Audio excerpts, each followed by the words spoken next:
எதிர்கட்சியான எங்க பொதுக்கூட்டத்துல தான் power cut ஆகுதோன்னு நான் கூட நினைச்சிட்டு இருந்தோம், வருத்தப்பட்டோம். ஆனா அமைச்சரவையில இடம்பெற்றிருக்கக்கூடிய விடுதலை சிறுத்தைகள் கட்சியுடைய தலைவரான அண்ணன் திரு தொல் திருமாவளவன் அவர்களும் பவர் கட்ல பாதிக்கப்பட்டிருக்கிறார்.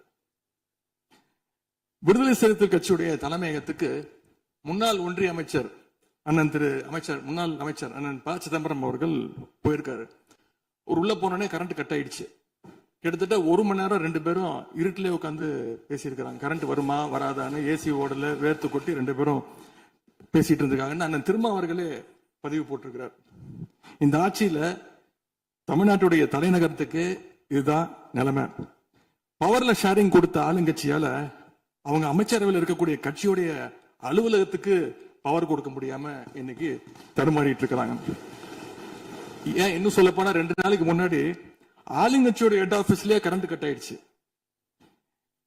அப்போ அங்க வந்தவங்க எல்லாம் ஆளுங்கட்சியா இருந்தும் பனையூர்லயே பவர் இல்லையேன்னு புலம்பிட்டு போனதாக தகவல் வந்திருக்கு. ஆக மொத்தம் இன்னைக்கு தமிழ்நாடு லிட்டரலா ஒரு இருட்டுல மூழ்கி கிடக்குது.